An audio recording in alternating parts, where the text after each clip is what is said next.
শুভ মহাশিবরাত্রির শুভেচ্ছা ও ভালোবাসা অনেককে। সকাল সকাল আমি এইভাবে রেডি হয়ে নিয়েছিলাম, শাড়ি টাড়ি পরে। দিয়ে আমি শাড়ি টাড়ি পরে রেডি হয়ে আমি বাড়ির ডালাতে ফুল, বেলপাতা, ঘি, মধু যা যা দরকার সবটা সাজিয়ে আমার বাড়ির ঠাকুরকে পুজো করে নিই।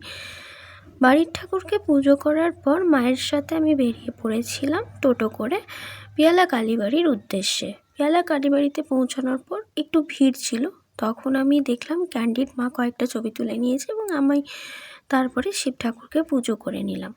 তারপরে মা বলল, একটু ঘুরে তাকা, তোর ছবি তুলবো।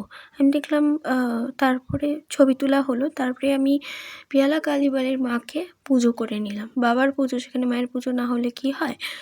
তারপরে আমি মায়ের ছবি এবং মা আমার কয়েকটা ছবি তুলে আমরা আবার ছবি তুলে নিয়েছিল। তারপরে আমরা কয়েকটা সেলফি তুললাম, মা আমরা দুজন মিলে সেলফি তোলাতুলি আমাদের কমপ্লিট করার পর বাড়ি চলে এলাম। বাড়ি চলে এসে বাবা কিনে দিয়েছিল ডাব, যে মেয়ে উপোস করেছে তাই জন্যে ডাব খেয়ে তারপরে বাড়ি এসে আমি নাচের শ্যুটের জন্য এইভাবে আলতা পরে ছবি তুলে নিয়েছিলাম।